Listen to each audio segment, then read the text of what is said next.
Fasted or non-fasted? Should you, as an endurance female athlete over the age of 45, run your training runs fasted or non-fasted? That is what we are going to deep dive into today. Welcome to the She Runs Strong podcast, powered by Coach Parry, with myself, Nicky Freedman, UK athletics coach, and Shona Hendricks, sports scientist. So Shona, do you run your morning runs fasted or non-fasted?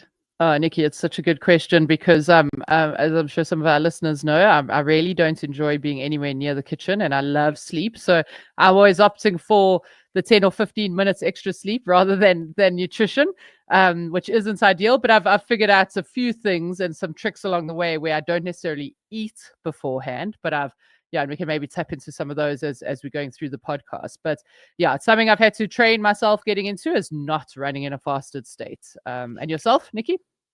So I like my food. I don't think I've ever really run fasted, or it's, I always have a banana at least as a very minimum. So I'm definitely in the non-fasted camp. But today we have Rebecca Palser, who is an ultra runner, and I'm sure she'll tell us a bit more about that. She has a master's in sports and exercise nutrition and is a registered sports nutritionist with the British Dietetic Association. Have I said that right? She has a main focus on fueling and endurance athletes. So welcome, Rebecca. How are you? Yeah, I'm good, thank you. How are you both? Good. Yes, good. So It says you haven't put much about being an ultra runner, but I know that you have done quite a lot of ultra running in the past. So give us a wee lowdown of what you've done. Yeah, I mean, I guess I've kind of gradually crept up the distances, and over the past 10 years really focused on ultras. I did my first ultra 50K in Hong Kong, which was brutal. It had so much elevation, and I didn't even know what elevation was at the time. The humidity was crazy. And then I did a kind of 3-day event in Mongolia in the Gobi Desert, which was just amazing. And then when I moved back to the UK, I just continued. What have I done recently? I've been trying to do 100 miles in 24 hours on the track, which has been my kind of, I guess, 4-year project. My first attempt was like the second hottest weekend in the UK ever on record, in the high 30 degrees Celsius, which was not a good look. And then I got injured last time. So that's my bucket list thing still to do. Yes. So you've done a lot, and you've done the North Downs Way 100s, and then you've done various marathons as well, and various runs and all sorts. So that's great. So today we're going to talk about fasted and non-fasted training and running. So I guess the first thing would be to dive into a definition of what is fasted training. Yeah, I mean, I think what we're talking about really is like any training that we do without eating. So quite often that's, you get up in the morning, you don't have breakfast, you've already effectively fasted for, however long you've been asleep for, 8 hours, 10 hours or whatever. But I think it's become a lot more popular to use intermittent fasting as a diet technique, as a weight loss technique in recent years. And so a lot of people are using that and cutting down their eating windows during the day as well. So we're kind of talking about all of those things, but really broadly, just not eating within, I could say at least 8 hours before you exercise. Yes. Yeah. And aside from the weight loss, I mean, why else do you think that people are trying to do this? I mean, why? I guess let me ask it this way. Let me change the way I'm asking. Why is it important to fuel before training? I mean, Nicky and I carry on about it, so anyone who has listened to this before will have heard us carry on. But yeah, from your perspective, I guess, why is it important to fuel before training? I mean, it depends what you're doing in terms of your training, obviously. But running's hard. It's stressful on your body. You use lots of energy. And you can only perform at your best if you really have fed yourself properly, and your body has all the tools it needs to power your muscles, get that blood pumping through your heart quickly, and repair itself properly as well. If you start trying to reduce your energy intake, the number of calories you're eating, your body starts to make decisions about what it's going to prioritize, and that definitely won't be your training. That will be, all of the bodily functions that you need to keep alive. So you won't necessarily get the most out of your exercise and your training if you don't fuel properly. Okay. Yeah. So sorry, Nicky, you go ahead. You look like you were. No, I was just having a look at the thing. No, so I've had a number of runners that have come to me, and they've done it for a number of years, actually. In fact, they've done it probably all their lives, got up in the morning and run, and they're basically, well, a few of them have come off stress fractures, but some of them are just saying, well, it's fine, it's always worked, it's good, and they're not having, they don't see an issue with it. They don't want to be a bigger size, they don't want to wear bigger clothes, and they're sort of saying, my running is fine, and sort of on a base level it is fine. So how do you deal with that, or how do you speak to people when you kind of come across somebody like that? Yeah, I mean, I think if you're just going out for less than an hour and you're running super easy, then there's probably no real problem with you not fueling properly or having breakfast. But there are a few things, mostly in my experience, people don't really run very easy when they think they do. And so they're always pushing up and working a bit harder where they could do with some carbs. And the other thing is that you're kind of narrowing the window of when you can actually eat during the day. Like most of the runners that I work with, they have really busy lives as well. So they're not just trying to fit in their training. They're working, or they're parents, or, they've got other hobbies as well. And so if you're not fueling in the morning, then you're on catch up all the way through the rest of the day. And if you don't recover quickly enough, then that impacts on your training the following day. So in and of itself, kind of ad hoc, super easy running, less than an hour, probably fine. But I question whether really people are doing that, running short. We're talking, I know you train a lot of marathon runners and ultra runners, in my ultra running, like an hour is, super short time. I don't do it very often. And, easy is very difficult to stick to in my experience. So. Yeah, I think that sort of brings me to the next point. I mean, because there's a big difference between running easy and doing your, and one of our last episodes, guys, is in all around pacing, and we went into, running like essentially zone 2 versus HIIT trainings and the benefits of each. And so, I mean, is there ever a place for fasted running, and if someone is running easy, is there a benefit to that? I know there's a little bit, of a bit of a talk around improving fat metabolism, which then, and when we say fat metabolism, just so everyone understands, that's not losing fat, that's using fat in the body as a fuel source. Do you think there's benefit to that in terms of running in a fasted state and improving that fat metabolism?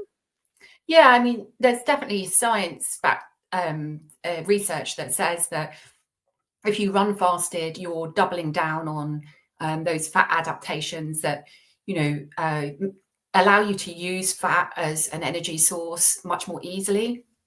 That's definitely true. Quite a lot of those adaptations are going to come with your endurance training anyway, maybe more slowly, but definitely in a more sustainable way. I think where you really suffer is when you push up past that zone 2 into like tempo or intervals. You definitely can't work as hard because your body always uses fat and carbohydrates to fuel your running, and the carbohydrate percentage will just become higher the higher up you go of those intensity levels. And so that's where you're really going to see your performance drop, or not see as much benefit from your training as in those kind of zone 3 up kind of training sessions. But yeah, definitely to your point, Shona, there is real value. I think if you're eating well generally and you're doing all of your training sessions to the best of your ability, then this is something that you could play with a little bit. But quite a lot of people don't do the basics right. And I think there's huge amounts of value in building that kind of base of the pyramid and then kind of layering things on top.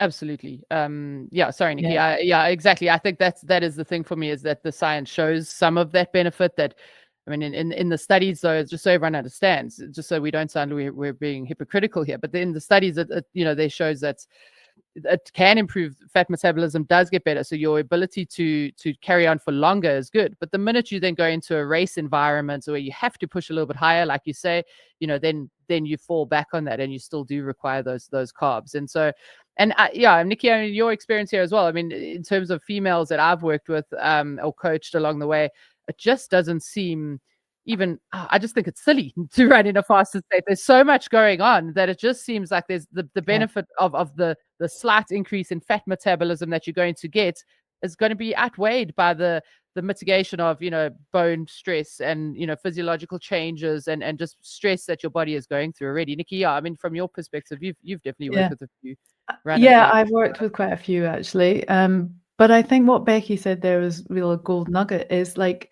it's focusing on those basics, and the basics to me are the fueling before and after the run, because a lot of my female athletes will say, I do fuel, I eat a huge dinner at night and I'm like stuffed and I'm really not hungry in the morning. I had plenty to eat for tea last night, but actually the basics, it's just like the kind of bread and butter of that sort of fueling is getting the morning fuel in. And I was quite shocked. And I remember a few years ago, Becky asked me to do a food diary. And I thought, I'm going to get a gold star because I eat quite well and all this sort of stuff. And I didn't. I got a little write-up back telling me I had to add this and this. And I was quite shocked, actually, at how much more I needed to add in on the morning. I think I was okay afterwards. I think I was okay for that. But I think it is the basics. It's like all things with sports. It's the basics often work the best, and then the sort of 1%ers once you've got those basics honed down and stuff. So in terms of eating in the morning, what should we be eating? What should we eat before? How should we fuel those? Yeah, I mean, I think, to be clear, like, quite a lot of people suffer from not wanting to, either, they're time strapped, so they don't want to get out of bed early to fuel. I definitely appreciate that viewpoint. I'd rather have some that's Shona too, actually. Oh, really? And also, people get stomach trouble as well, so that can be off-putting when they're thinking about eating in the morning. So, I mean, the good news is that your gut is eminently trainable. So, if you just start with a little bit, you don't have to start with much. If you can just have like a small bite of a bagel before you go, and, maybe a hot chocolate or something, just a little bit, and then kind of build it up slowly. It takes about, 8 to 12 weeks to train your gut to take more and more food. And get used to kind of the extra added sloshing around in your stomach and all of those kinds of things, and finding out what it is that you want. So, I'd always encourage people to try something. Something is better than nothing, even if you don't hit, what a sports nutritionist like me would consider the ideal. But really, most people are probably out of bed more or less an hour before they run. I would say, you need 1 gram of carbohydrate per kilo of body weight if you're eating at around that time, about an hour before. So in the morning, that would be like, if you're 60 kilos, a bagel, a glass of orange juice. Orange juice is great. It's got tons of carbs, pretty easy on your stomach, and it doesn't really feel like you've eaten anything because you've just drunk your orange juice. And so, 1 bagel with some, jam or marmalade or something, sugary on top, and a glass of orange juice, and you're probably pretty much there. But, try a cereal bar, or, as I said, try hot chocolate. It doesn't have to be solids if you don't like them. Find a drink that has quite a lot of carbs or quite a lot of sugar in it. I mean, dare I say it, sports drink, it's not. I was going to say, what your doctor would be suggesting, but as a sports nutritionist, it's not a bad option. So a milky tea, or does it have to be super, or a bit more? Yeah, I mean, I think hot chocolate works well because it's part the milk has carbs and a bit of protein and obviously all the fluids, but it also has a huge amount of sugar and cocoa, both of which give you quite a lot of carbs. But milky coffee, couple of biscuits. Like we're not talking necessarily a sustainable, healthy, nutritious diet here. We're talking kind of carb heavy, get you out the door. Yeah. Absolutely. I mean, that's exactly what I mentioned that at the beginning, that I struggle. I mean, I definitely would opt for the extra 10 minutes sleep. And you say, oh, about an hour before your run. I mean, Rebecca, I'm out. Like, I'll get up half an hour, 20 minutes before my run in the mornings, because obviously in South Africa we run very early because it's hot.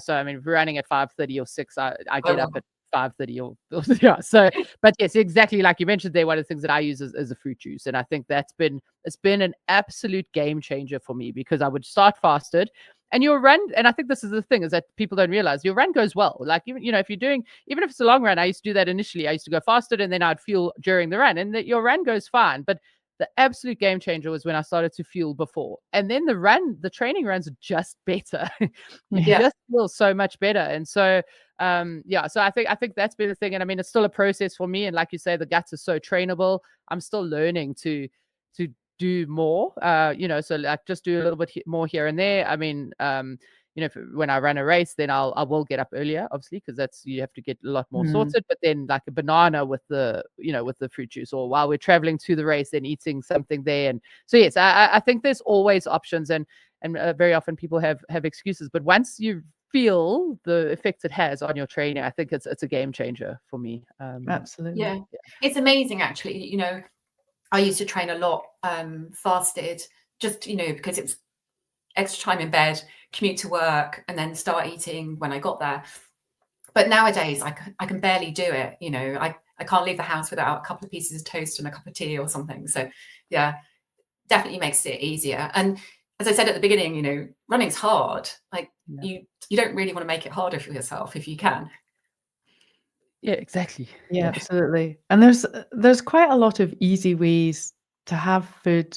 I've got some runners who make a big overnight sort of bowl of porridge, and they just have a few spoonfuls of that in the morning with their kind of milky coffee, and then go out and then finish it off when they come back, and it's full of lots of good stuff. So they don't have to make 2 meals or do anything too much, really, because it's a pre and post pre-breakfast, a part breakfast. So there's ways of doing things, aren't there, and stuff. What about a gel? Could you take a gel before you went out? Yeah, I think you could take anything that works. I'm not sure that long term that's the best option. No.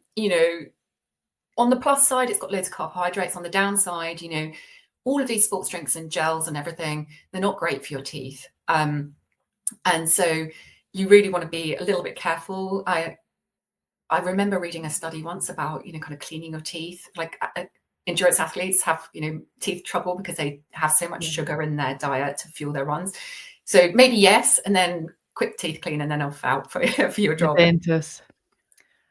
Yeah, good. Just before we, actually, I wanted to go to in and around, like, so let's say someone does fast, and for whatever reason, maybe it's a stressful morning, they're not intending to necessarily do it. What are the ways that they can maybe mitigate that afterwards? I mean, we speak around recovery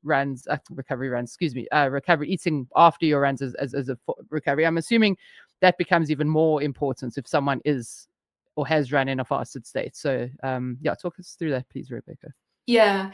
So you really, I mean, in your day, you really want to try and keep your calories like roughly equal input and output. You can reduce your calorie intake for a while, but your body starts to get stressed, and the longer that goes on, the more it will start to find its own ways to deal with the situation. So, if you've already done your hours run, you've burnt however many calories, you were already short on calories because you woke up and you'd slept through the night and your body had used energy. So then it's really, really important that you refuel properly, so that you start to catch up on those calories as quickly as possible.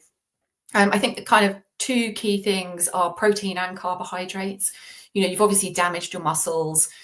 They need to repair so that you're ready to roll the next time. And then the carbs to refuel your body. So I normally say start refueling as soon as you can after your run. Rehydrate. So, think about whether you're going to do that with water or, kind of some other drink that's going to help you refuel at the same time. 20 grams of protein and about 100 to 150 grams of carbohydrates, I would say, to start your refueling. And then keep doing that every couple of hours until you've had what I would consider a proper meal, like your lunch or your dinner or something like that. But I think that's really important. There's research out there that says if you don't start refueling properly and recover, your next session is going to feel that much harder. That means then you're not going to put so much effort in. You're not going to hit your times. You're not going to do as well in your training. And so it's kind of like a, kind of slow knock-on impact. Domino effect. Yeah. Yeah, exactly. Definitely. And the other stresses on the body, how is that gonna, if we are fasting and not getting enough calories in, and we are playing catch up? Yeah, I mean, it starts, it's everything from, your body uses energy for every single thing it does, right? So, maintaining your immune system. I don't know about South Africa, but we're in like full flu and cold season here in the UK. So, you don't want to be... Say again? It's coming for us. It's on the way. So we'll get out to it next. Yeah. So, you absolutely want your immune system to be up and running as much as possible. If you're not fueling properly, your body won't necessarily prioritize that as much. There's little niggles that you pick up when you're training as well. You're more likely to get a few of those because your muscles aren't repairing properly or your injuries. Extreme end, you get things like stress fractures and stuff, hormone imbalances, like not necessarily just your kind of estrogen, progesterone kind of sex hormones, but all of the signaling and everything that goes on in your body to make your muscles work and you run and go fast, all those kinds of things, start to come under pressure. So these are sorry. These are things you don't notice straight away, and you're mentioning stress fractures and stuff, and that takes time. So it's like the build-up, correct, of just doing those fasted. Yeah, exactly. And it's not just running fasted that causes it. It's really that energy deficit. So that's why we're saying, in an ideal world, if you're going to run fasted, you should try and make sure your calorie in, calorie out is roughly the same each day. It can be less. Like if you're ultra running, and you're doing your long runs at the weekends or your back-to-backs or something, it's really hard, right, to get enough calories in. And so you'll have a few days where you're kind of balancing, but you need to try and get back on track because, all of that is wearing your body down. And, as you say, you might notice you're getting a few more colds. You might think that's just because you're working too hard or whatever, but, slippery slope, like then you have pull a muscle, you think you've just been training too hard and you just don't pick up on those indicators early enough. So I think really focusing on making sure that you're eating properly, generally speaking, especially if you're running fasted, is quite important to avoid getting into that like messy situation of low energy availability and stress fractures and really serious health issues. Absolutely. I mean, Nicky and I have this conversation often, but it's so often, well, for me anyways, my first interaction with a runner, if they were wanting to work with us, is one of my first questions is around their nutrition, because it's particularly if they're over the age of 40, because more and more I just find that they are restricting their diets because they're wanting to lose weight. And the things that you're talking about now, I find that they start having those little performance decrements. So then and that's because of perhaps they're in a low energy availability and they're not eating enough.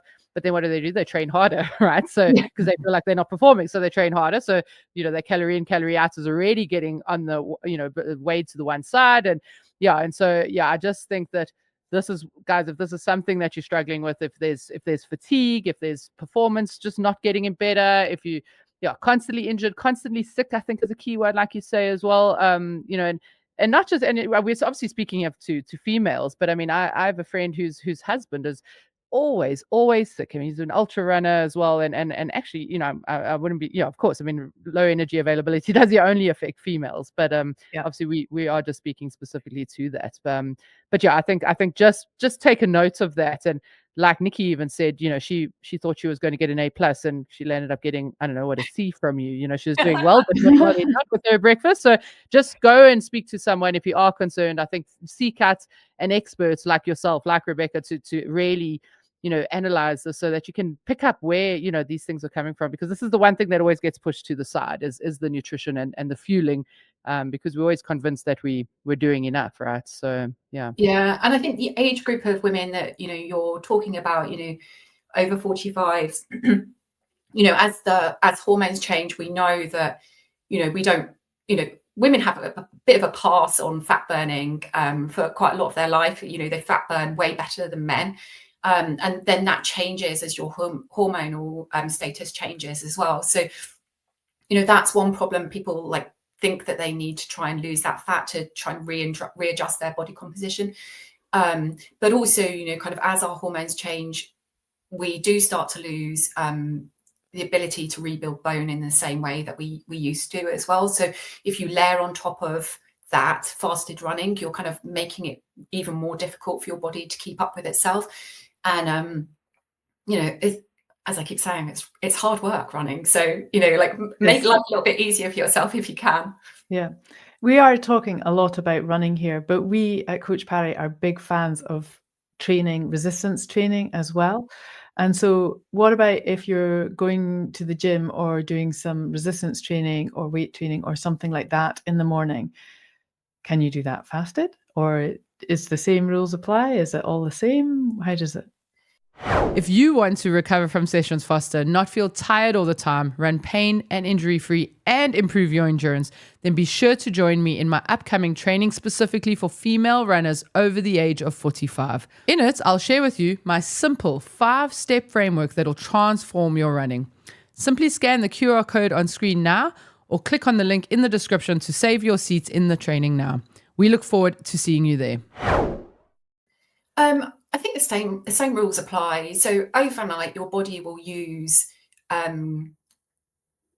glucose, carbohydrates to repair itself. Your brain particularly relies on it.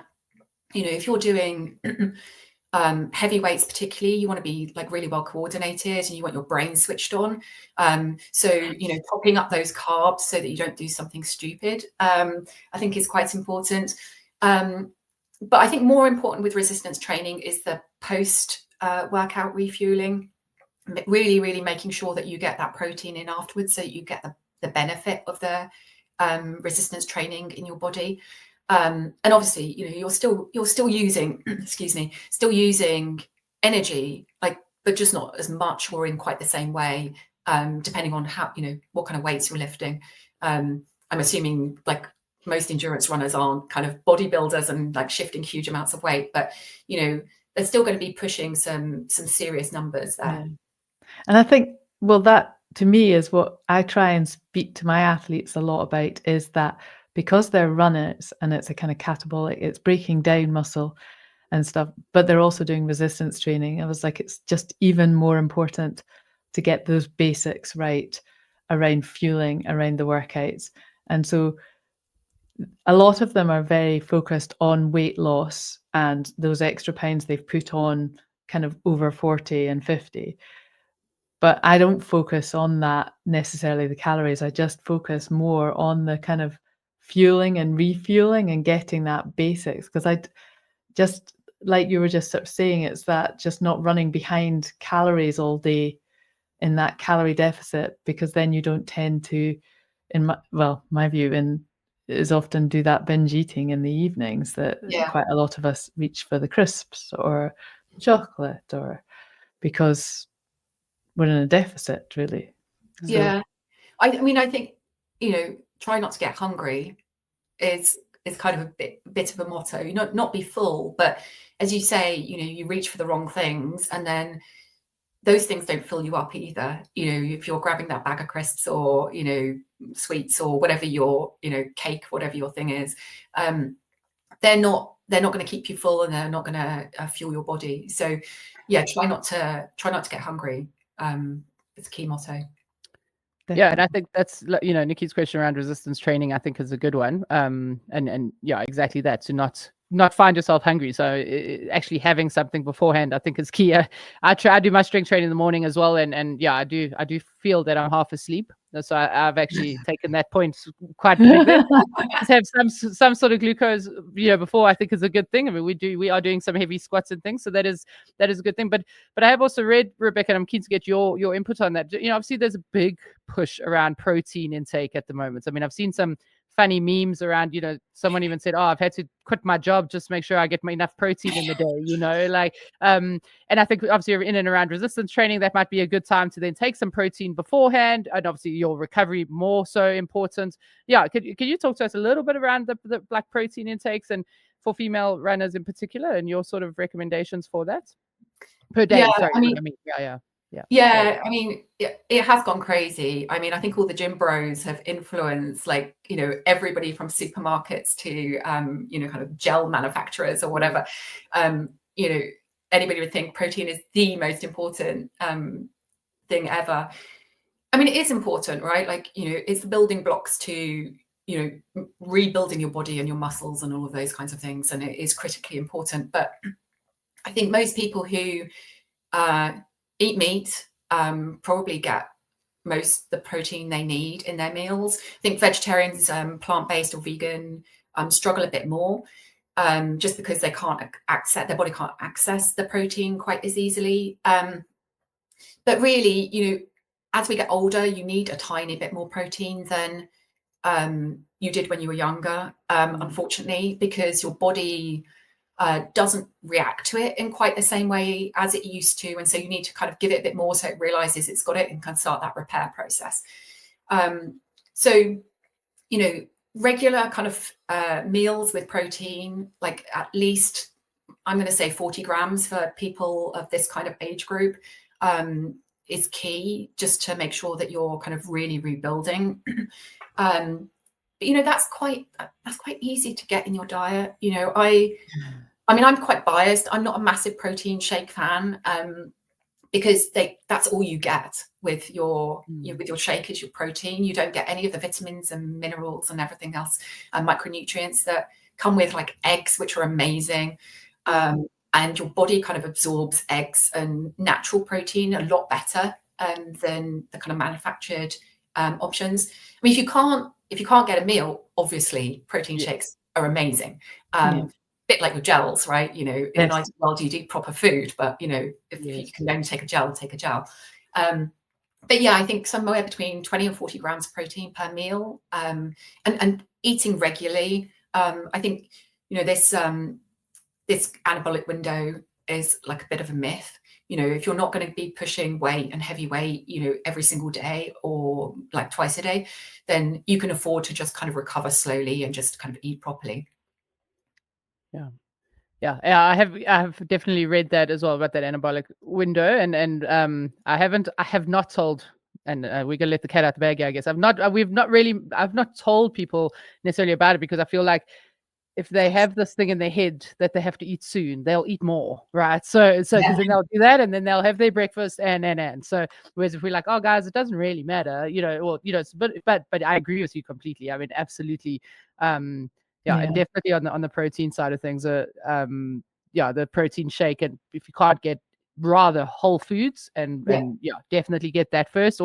We spoke about it on a previous podcast, Nicky, around like a pyramid, and how the base is the whole foods and the good foods, and supplements are at the top, and you don't want your pyramid being the other way around. So absolutely. And I mean, I agree with you, Shona. Like, the more you put numbers and kind of rules around this stuff, the harder it gets, the more obsessed people get.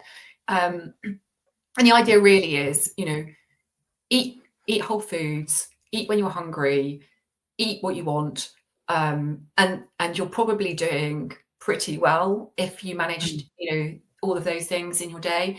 And then you're layering on top those kind of extra 1%, 5%, 10% if you change the timings or the quantities or whatever. Yes, absolutely. Yeah, good. I think someone who's listening to this is probably going to be asking you, though, because a lot of females in going through perimenopause, perhaps early 40s, are picking up weights, and you mentioned that in and around hormonal changes and so on. But in terms of intermittent fasting, particularly, is how effective is that? Sorry, let me just maybe give a sidetrack. Like, I have a friend who's almost pre-diabetic, male, so different situation. How and he's done intermittent fasting and he's lost a lot of weight. But he's male and he's slightly different. So how effective is this for females who are also runners? Is intermittent fasting a key method to lose weight? And why does it, in your opinion? I mean, I think I saw a meme once of diets, which is the best diet? Is it intermittent fasting? Is it some crazy shake diet? Is it the cabbage soup diet? Whatever, kind of the trends are. And the reality is they all have one thing in common, which is they restrict the number of calories that you take in a day. And it's not quite as simple as calories in, calories out. But that is kind of the basis of all of these diets. So intermittent fasting, reduces the window in which you eat. And so for most people, that means you're naturally going to eat less. There are a few people who can, shuffle down all of their calories in a very, very short space of time. But for most people, that's why it works. And it could work for runners, if you really do want to or have to lose weight. If you're in that pre-diabetic stage, obviously, you really do need to think about changing your body composition. But you're going to lose weight anyway if you're changing the amount of exercise that you do. And so you should really focus on like balancing all of these things. And I think that is the key. It's, don't be hard and fast on the rules. If you're going to go and do a long run, maybe intermittent fasting on that day where you're going to be running for 3 hours of the 6 hours you can eat, is probably not a good move because you're never going to get all of those calories in. But maybe on your rest days, it's a bit more manageable. So I'd never say no to somebody who wants to try this, but I would say probably wouldn't be my preferred way to lose weight. I'd probably focus on the exercise first and changing your diet, and then just being sensible about when you're doing your intermittent fasting. Absolutely. Yeah. I think the key thing that you mentioned there is balance. And gosh, I mean, we sound like broken records, Nicky and I, but women have been done a disservice, I think. And I grew up I was born in '80, so obviously, a little bit younger. But just the culture of dieting and and all sorts, and skinny is better, blah blah blah, all of those things. I think women have been done a disservice, and so we've been led to believe that restriction is the key to getting to this. And I loved your point there around balance, right? So because the body doesn't respond well to restriction, in particular females. Yeah. So rather balance that out, and the body will respond to that. And like you say, then use the training to help with that. And again, I think moderation is also such a key point there. We have a lot. Sorry, I was just going to say, and there's science out there that says being fit, as in kind of like athletically fit, and being slightly overweight is much healthier than being too skinny. So already, if you're doing the sport and the running and everything, you're already in a better place, and you can kind of work on the weight if that's the thing that's still bothering you and impacting you.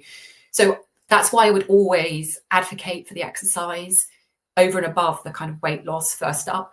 But yeah, sorry, Nicky, I interrupted you. Yeah, no, I mean, you're totally right. And I think some women, a lot of women maybe of my age and over and stuff, often looking for a little bit of a quick fix. And if you're coming into running some marathons and doing some ultras and getting into that running, in the same way that it takes a while to build up and progress in running and strength training, it's the same with your nutrition. And so it's that consistency over time that's going to just generate those body compositions and changes that maybe you're looking for to look more like that honed athlete that we'd all love to be.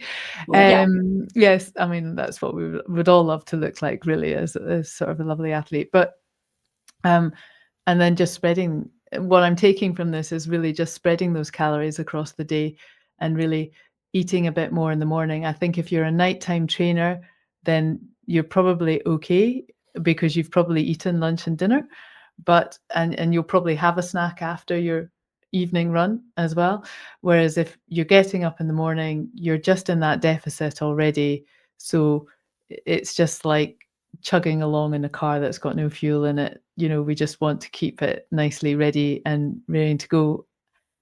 And not only for that day ahead, but then for the next day and the next day. So with the high intensity work, it's just a must, I think, isn't it? So, you know, you just can't do those things fasted. So it's really interesting. The whole topic, I think, is fascinating. And I think when you get down to looking at weight loss as well, that's a whole nuance. Yeah.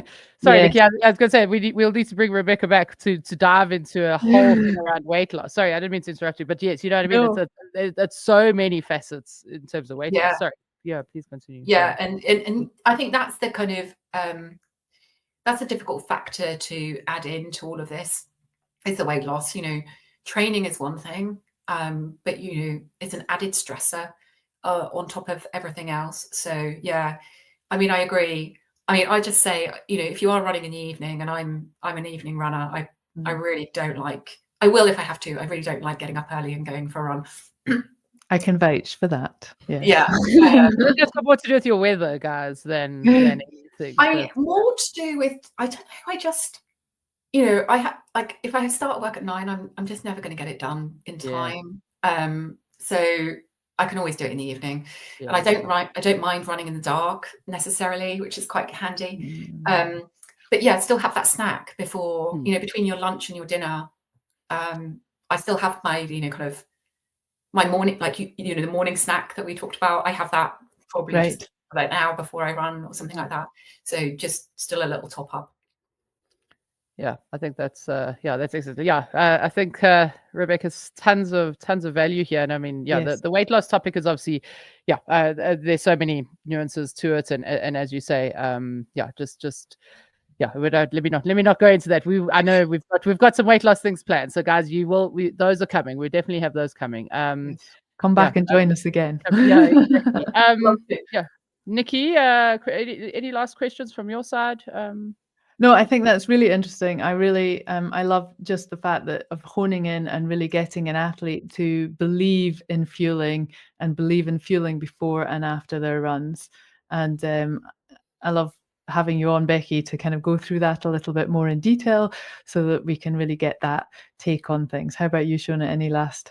Yeah, I think for me, the key things that came out, aside from that, I'm going to start taking some fuel in before my strength session, so I don't drop kilograms on my toes. Is the balance, you know? And I think again, restriction, you know, so it's such a far end of one thing or the other, you know. So moderation, a balance, doing things because we want to make our training better. Training and life is hard enough as it is.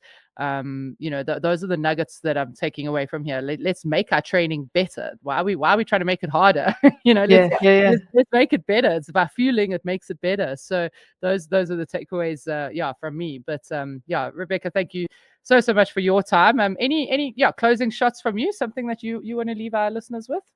No, I really like the takeaways you guys have picked out, and love chatting with you. Cool. Yeah. No, well, thank you so much for your time.